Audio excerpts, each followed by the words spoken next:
Well, hey there. Welcome to the Pawpaw Chronicles and More with Jim. Well, today I'm going to pay a visit to this rootsucker. Look how tall that got. This rootsucker came up last year. The parent tree is to my left. And the one thing I noticed, it came up, I decided, you know what? I'm going to cut it loose, which I did last year, and leave it right where it's at and see what it does. And you can see it must have a good root system down below it for it to continue to grow the way it has. Now, last year, the groundhog came along and nipped it up the main leader, and then that's when I put a fence around it. And then it had growth come off the sides. And man, that's tremendous growth. That's a wild pawpaw, by the way. And today what I'm going to do is I'm going to go ahead and do a graft on it. And this is a late season graft, by the way. Wow, that thing is healthy. Well, my tools have been sterilized, and I only brought one piece of scion with me, which I have others I'm going to visit up along the driveway. But I wanted to shoot a video on this one right here while I'm working on it. And you know, every bit of this green up here, I'm going to go down to the very bottom of it and snip it off. Let's put this back in the box where it belongs. Set this to the side. We're going to get in here, look for this little razor blade. I'm going to put the fence back around it whenever I'm done.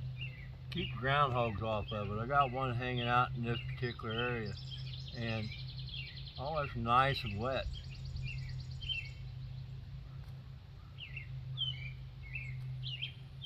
Yeah.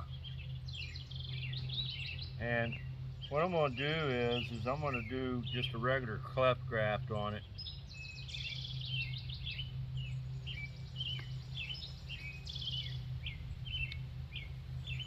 Danae's Creekside. I think I might be pronouncing that correctly. I'm not for sure.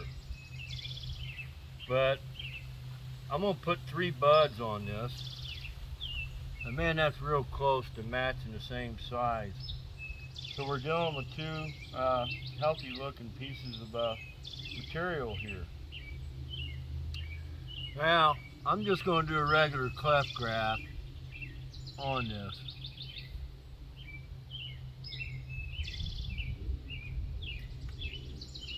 You notice how quick that knife slid in there, and I put my thumb behind the knife to stop it. I left my hand down here and I was able to get my hand out of the way quickly. So she's slipping pretty good. Now we're going to go ahead and get our wedge cut.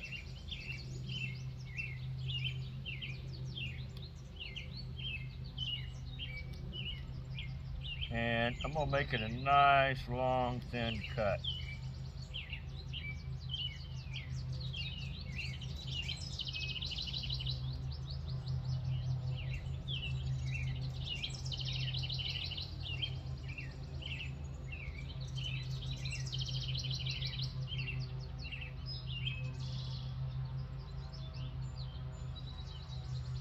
Try to get it down as low as possible.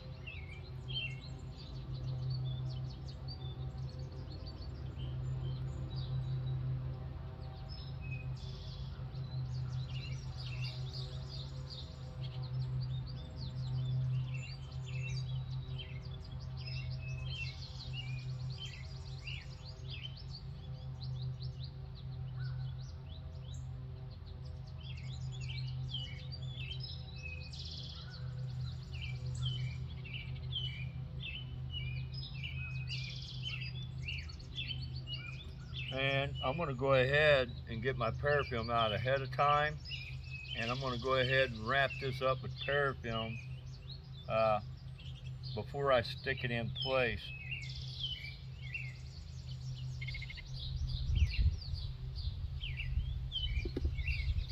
There's 3 buds on this piece of scion, and that's a good size root sucker, which, as I said, it has to have some good development going on.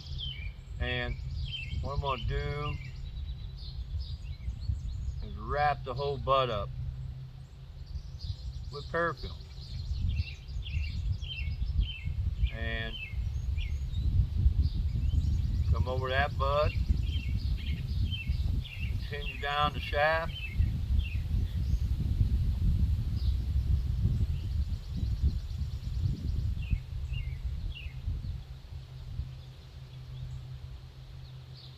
bud number 2.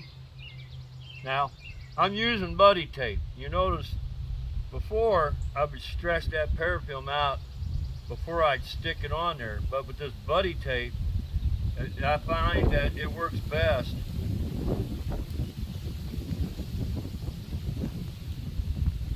You stretch it as you're wrapping.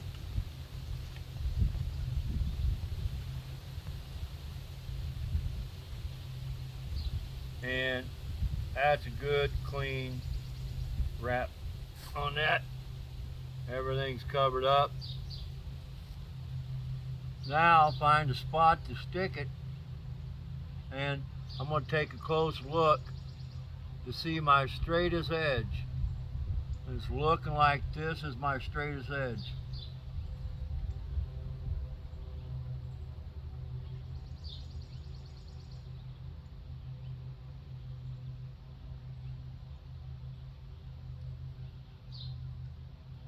Okay, I'm not able to line both sides together, and it's almost the right size, but not quite. So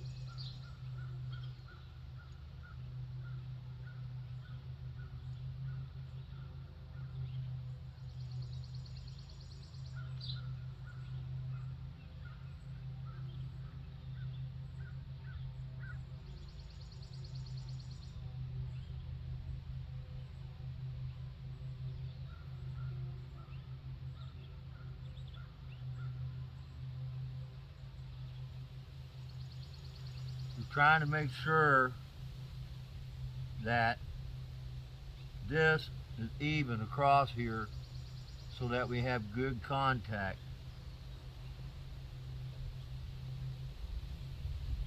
Now, I have another parafilm here that's a little bit thicker than the buddy tape.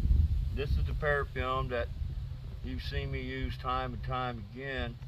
And this one right here, a spider crawling on my leg. We're going to try and stretch prior to putting on there.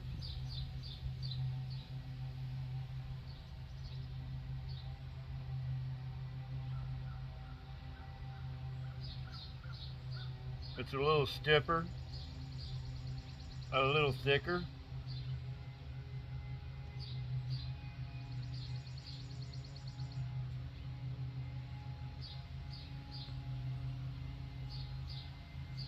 And I'm going to come down here where the union was made because I want to make sure that the shoulder is covered up very well, because I don't want it to draw any moisture in there. And I want to come down here below the slit that I had made to open that rootstock up. I'm going to work it back up here.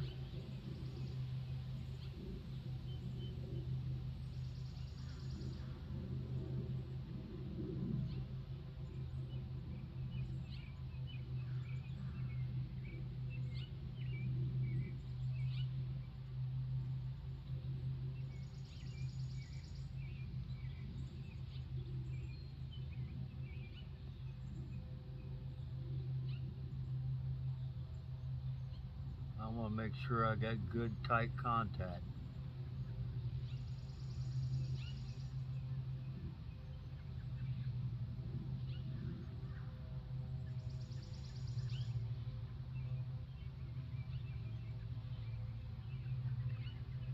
Now,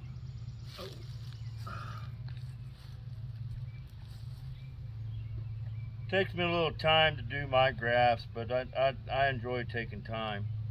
And because we're dealing with a bigger scion and we're so late in the year, I want to make sure that I have pretty good contact between the scion and the rootstock. I got this, I guess you call them buddy rubbers, and there's two of them here. I'm sticking them right beside each other because I want to be able to tighten that up.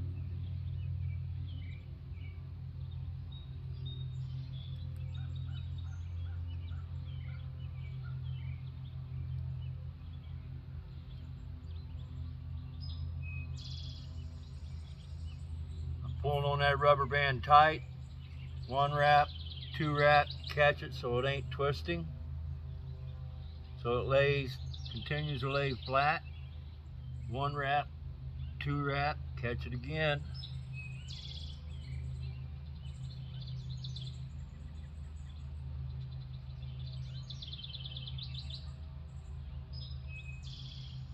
This time I'm only going to do one wrap.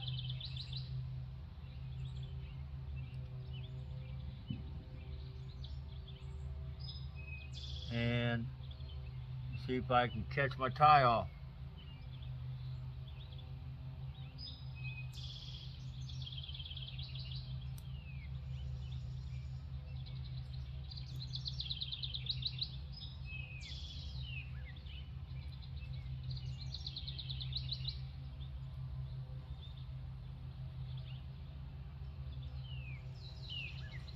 I'm just going to put a little bit of buddy tape around that to hold that rubber band in place in case it should try to snap off.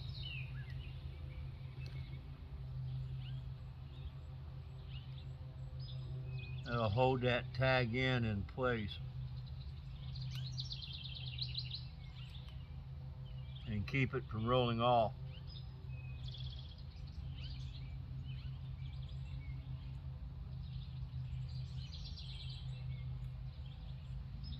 There you have it. Utilizing root suckers on the property has really upped what I call my game as far as grafting is concerned. Now, I graft a lot of root suckers. I would not sell you a grafted root sucker unless I told you that's what it was. One of these days I'll get to a point where I'm going to start selling grafted trees. I'm working on my inventory right now, and we're going to get to that point sooner or later. But cleft graft is one of the easiest grafts to deal with. And I would like to think that that is going to take. I've been told that you can graft until the middle of July. And here it is, July 1st. Now what I'm going to do is go ahead and mark what this is.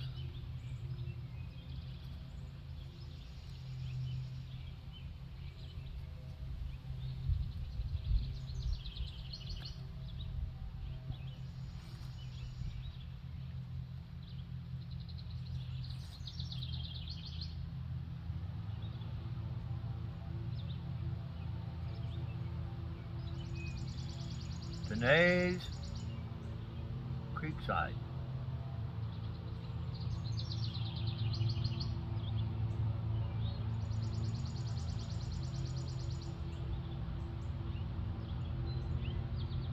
Today's date, 7/1/23.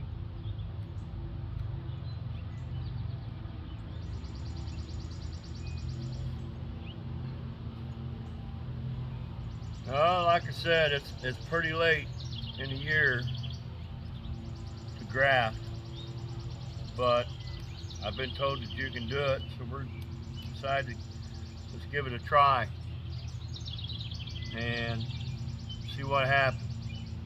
I'll grab some zip ties, put the fence back around it.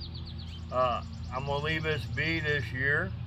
Come early spring, if it takes and begins to grow, I'll pop it out of the ground possibly relocate it someplace on the property, get it away from this mess right here, and we'll see what happens. My name's Jim. If you like what you see, subscribe.